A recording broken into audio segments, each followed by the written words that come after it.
एक चीज हमने जो देखी थी, पुलिस चल रही थी, उस दौरान ये भीड़ आगे जा रही थी और दीपक उनके बीच में थे और ये चीजें हम देख रहे थे, उस वीडियो में दिख भी रहा था। एक चीज और पूछना चाहूंगा, आपको खतरा है किसी से, डर है, या अब जिस तरीके की बातें निकल कर आ रही हैं, एक वीडियो मैसेज आया था, एक वैसे मैसेज आए थे कि आपको छोड़ेंगे नहीं, अभी ऐसा करेंगे, तमाम चीजें थी, तो क्या मन में डर है? देखो भैया, जैसे वहाँ पर माहौल हुआ, जैसे वहाँ कंडीशन थी, मेरी फैमिली को गाली दी जा रही थी, मैं आया नीचे। मैं ऐसे, क्योंकि मैं अपनी फैमिली के बारे में क्यों सुनूं, अपनी माँ के बारे में क्यों सुनूं, जिसने पैदा किया है, जिसने जन्म दिया है, जिसने मेरे को यहाँ पर रहने का अधिकार दिया है कि हाँ मैंने तेरे को पैदा किया, जो काम करेगा अच्छे काम करेगा, वो मैटर अलग है। अब सीधी सी बात यह है कि डरने वाली बात, मैं डरूं क्यों? कोई गलत काम तो मैंने किया नहीं है। मामला दर्ज हुआ आपके खिलाफ? मामला दर्ज हुआ वो उसी मैटर के बाद हुआ जब वो लड़के यहाँ पर आए हैं, और आने के बाद उन्होंने यहाँ पर बदतमीजी करी है। अब बदतमीजी इतनी ज़्यादा हो गई थी, इतनी ज़्यादा गाली गलौज हो गई थी, मैं खुद आया हूँ, मैं अकेला आया हूँ उनके बीच में लड़ने के लिए। मैंने कहा, मैंने उस टाइम पर बोला है, मेरे मुंह से एक दो गालियाँ भी निकली हैं उस टाइम पर, ये आपने देखा होगा। वो क्या मैं गाली भी नहीं दे सकता क्या? वो इतनी गंदी गंदी मेरी माँ बहन को सब गालियाँ दे रहे हैं, सबको गालियाँ दे रहे हैं, तो मेरे मुंह से निकली है। मैंने उनको बुलाया, मैंने उनको ललकारा, मैंने कहा आओ, मैंने कहा कोई बात नहीं यार, मैंने कहा मारेंगे तो ज़्यादा क्या करेंगे। तो आपने कभी देखा देवभूमि उत्तराखंड, खासकर कोटद्वार में ऐसा माहौल, इतने सालों में आप रह रहे हैं कि सब धर्म के लोग यहाँ रहते हैं, सब समाज की तरफ से आते हैं, इस तरह की तस्वीर देखी, क्या माहौल खराब करने की कोशिश की जा रही है? देखो भैया, माहौल तो काफ़ी टाइम खराब हुआ है यहाँ पर, ऐसी बात नहीं है, बहुत बार हुआ है। इन लोगों ने मतलब जिनका कोई लेना देना नहीं है, उनका बेचारों का जीना बड़ा दुश्वार किया है, और एक ही कौम को टारगेट किया है, और ये पता नहीं कब से करते हुए आ रहे हैं। क्योंकि मेरा काम क्या है, देखो भैया, मैं जिम से घर और घर से जिम का मेरा हिसाब किताब रहता है, मेरा ऐसा नहीं रहता, तो मैं इतना ज़्यादा वो नहीं होता हूँ।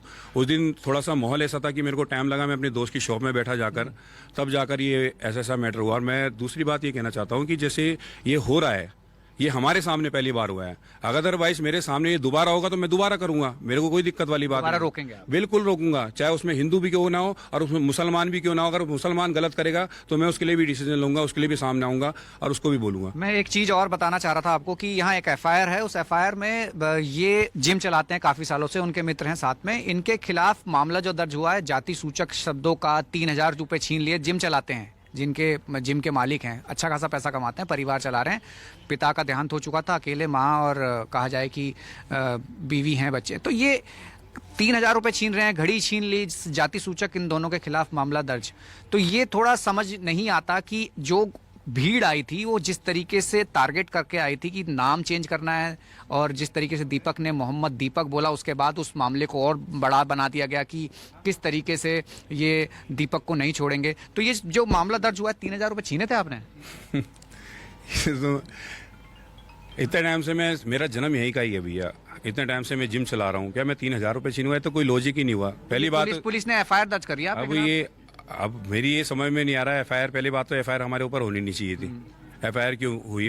हमने गलत काम तो किया नहीं है, या हमने किसी को मतलब जबरदस्ती की, हमने दुकान पे उनके बाबा की बुलाया तो है नहीं है। दुकान पर भी वो आए और पैसे भी वो हम पे बता रहे हैं कि हमने छीने, तो ये तो कोई बात ही नहीं हुई, कोई लॉजिक ही नहीं हुआ। उनकी तरफ से भी एफआईआर हुई है, आपकी तरफ से भी कंप्लेंट, आपने क्या एफआईआर कराई? एफआईआर तो कराई है, अब उस टाइम पर विजय रावत जी बताएंगे एफआईआर के बारे में। क्या एफआईआर आपने कराई है विजय जी? आपके खिलाफ भी जाति सूचक, आपने भी छीने पैसे, आप दोनों मिलकर कर रहे थे, ऐसा था क्या?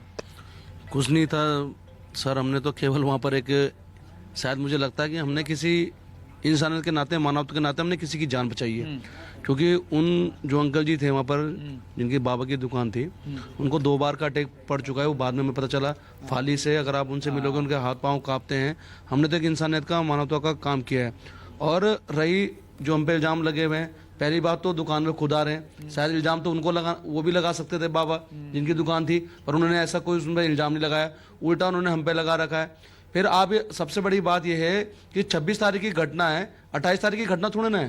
28 के एफआईआर है। आप ये देखिए कितना दबाव में, कितना प्रेशर में कर रखा है। इन्होंने 28 तारीख को मेरे को दीपक को कामकाज पर पड़ा है, क्योंकि खबरें ये भी आ रही है उनका जिम बंद पड़ा हुआ है, उनकी माँ चाय की दुकान लगाती हैं, उनको भी काफी परेशानी आ रही है। तो क्या इस विवाद का असर पूरी तरीके से अब उनको आर्थिक नुकसान झेलना पड़ रहा है? दीपक, मैं आपसे ये जानना चाह रहा हूँ कि इस पूरे घटनाक्रम के बाद क्या आपको आर्थिक नुकसान उठाना पड़ रहा है? माँ आपकी क्या करती हैं? क्या जिम बंद हो गया है? क्या स्थिति है आपकी?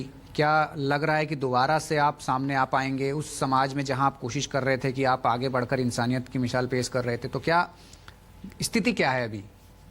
देखो भैया, जो भी मैटर हुआ, घर की स्थिति तो थोड़ा चेंज हुई थी उस टाइम पर। हर किसके माँ बाप हैं जो परेशान नहीं होते हैं, सबके माँ बाप बच्चों को लेकर परेशान होते हैं, चाहे बच्चा छोटा हो या बड़ा हो। और स्थिति ख़राब हुई है घर को लेकर, मतलब बिजनेस को लेकर। मेरा 7-8 दिन से मेरा जिम नहीं चल रहा है, बंद हो रखा है। तो क्योंकि मेरे जिम से ही मेरे घर का खर्चा चलता है। एक छोटा सा स्टॉल लगाती है मेरी मम्मी भी चाय का, तो थोड़ा बहुत खर्चा वहाँ से चलता है। तो स्थिति तो ख़राब हुई है। मेरी बेटी को भी धमकी मिली है? नहीं, धमकियाँ तो नहीं मिली है। धमकियाँ तो मेरे को भी नहीं मिली है। खैर, धमकियाँ तो देखो सीधी सी बात है, मेरे को भी नहीं मिली है। ऐसा मेरे को नहीं मिली जिस धमकी। तरीके से वो 3 युवक जो दिख रहे हैं वीडियो में, वो लगातार अलग अलग बातें कर रहे हैं और कई जगह ऐसे भी देखा गया, इससे पहले एक सैलून को बंद कराने पहुंचे थे वो सोशल मीडिया के थ्रू तो लिख रहे हैं लोग बाग, पोस्ट वगैरह हमारे खिलाफ जो लिख रहे हैं, जिनकी मानसिकता बताती है कि उनकी मानसिकता कैसी है, उनकी सोच कैसी है। तो वो तो लिख रहे हैं, वो तो कर रहे हैं, मगर अदरवाइज मेरे पे कोई कॉल ओके राहुल, ठीक है, बहुत शुक्रिया राहुल दीपक से बात करने के लिए और इस पूरे घटनाक्रम को समझाने के लिए बहुत शुक्रिया आपका। तो जाहिर तौर पर एक इंसानियत की मिसाल दीपक ने पेश की है, लेकिन अभी फिलहाल वो आर्थिक नुकसान झेल भी रहे।